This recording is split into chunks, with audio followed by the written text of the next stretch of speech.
My sister, Clara, is 6 years old. As 6-year-olds go, she is normal. She plays with Barbie and dozens of colored plastic horses, sporting braided manes and tails. She plays with my old toys too, Action Man and his truck with the big plastic gun, my favorite as a young boy.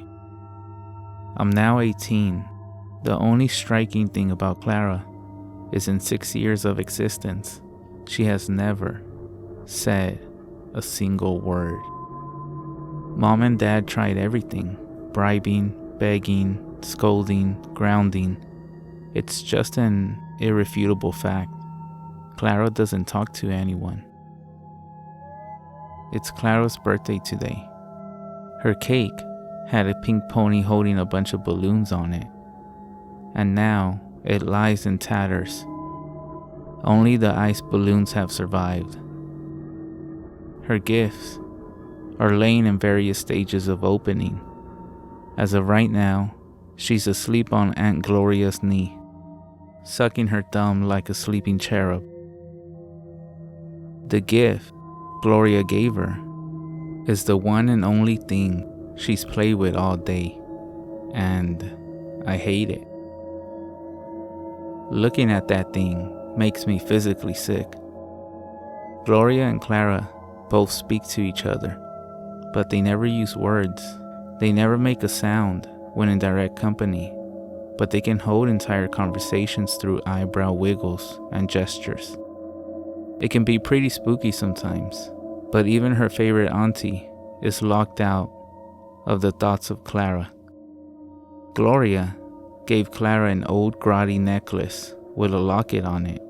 The necklace itself is formed into minute links, a chain snaking elegantly around Clara's fine porcelain wrist. And the necklace itself is always clutched in her fist.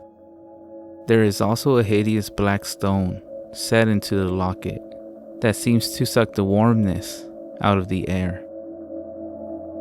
There is something really wrong with that thing, I'm sure of it. It's midnight, and something has woken me up. It's Clara, standing in my doorway, with the moonlight illuminating her from the landing window behind her. She looks pale, unwell, and all I see is that damn necklace nestled in her nightdress. She's just standing there, and every few seconds, she moves her small hands up to the locket, and she starts fiddling with it. "What's the matter?" I mumble, groggy from the sudden disturbance. Clara holds her nightdress away from her body and shifts her weight. "Did you have an accident?" I whisper. She nods. So I climb out of bed and shuffle over to her. Crouching down to her level, I say, "Let's go to the bathroom then." One of her little white hands interlaces with mine, and we slowly walk to the bathroom at the end of the hall. I clean her up and put her in clean night clothes.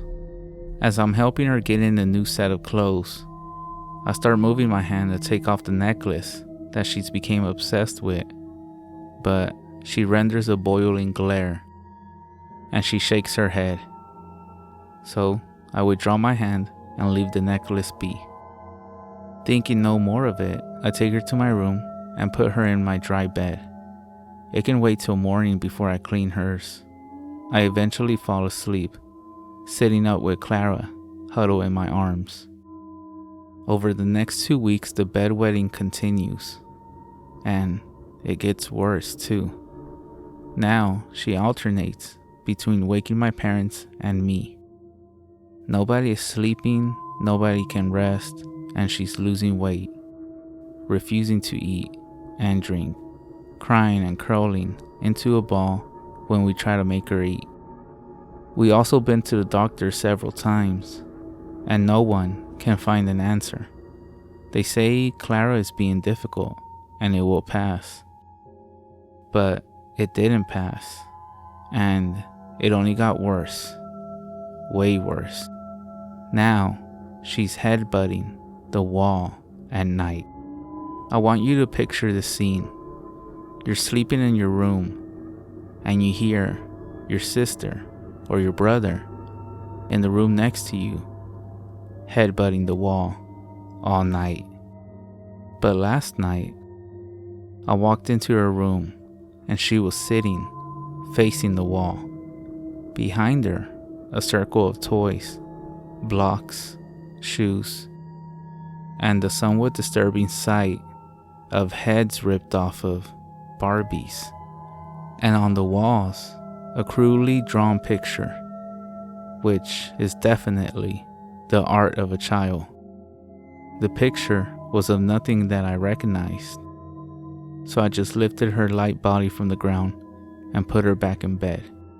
As I put her in bed, she stared at me, something she never did. I had only ever seen her make eye contact when she was hurt or scared, but tonight she grabbed my arm for a short second before dropping her hand back onto the bed and closing her tired little eyes. As the hours go by, I'm having trouble falling asleep, and something doesn't feel right. I can hear a voice coming from my sister's room. I slide out of bed and I start tiptoeing along the corridor. I get to the door of Clara's room and I press my ear up to her door and I jump back. The door is hot. Wrapping my hand in my shirt, I open the door and I'm greeted by complete and utter chaos.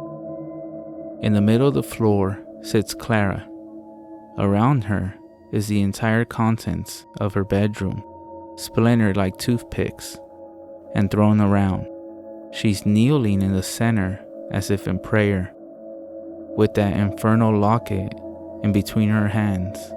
The walls bleed, the ceiling is cracked, and standing over her, whenever I dare to blink, is a shadowy figure. Leaning her head forward so the jewel of the locket presses against her head, Clara smiles, then her head snaps up and she stares right at me again. The shadow over her shoulder finally appears to me. As I distinguish the shadow, all I see is a hideous beast staring at me. I wanted to scream, but the sound wouldn't come. Who is this surplus human? Whispers the beast in my sister's ear, holding her chin with a sharp claw hand, making me flinch. I clear my throat, ready to answer, but Clara beats me to it. She moves her hand towards the sharp claw hand on her cheek and smiles gently. I think the demon is able to read what she's thinking as it retreats. Unspoken one says, "Brother." The demon says in a questioning tone in its voice.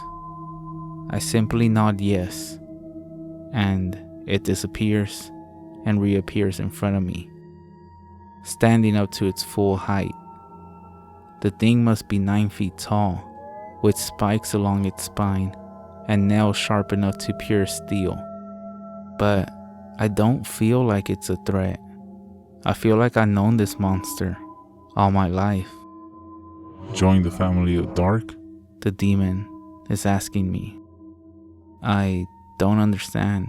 What do you mean? The demon crouches and places a hand on my chin. For 2 lives, 1 guy's. It says, the attempt at human language confusing it. Clara comes over to me and holds the necklace out to me, indicating I take it. I actually wanted to grab that thing and throw it out the window, but instead, I simply take a hold of it. Upon taking hold of the locket, a red tinge comes over my vision, like a pair of tinted spectacles have been placed on my face. Clara smiles, a genuine happy smile, and taking the demon's hand, she offers her other hand out to me, and I take it. It's been 8 months since that night with the demon, and he's always visiting, almost weekly. My sister talks to demons, and ever since I met one, I haven't said a single word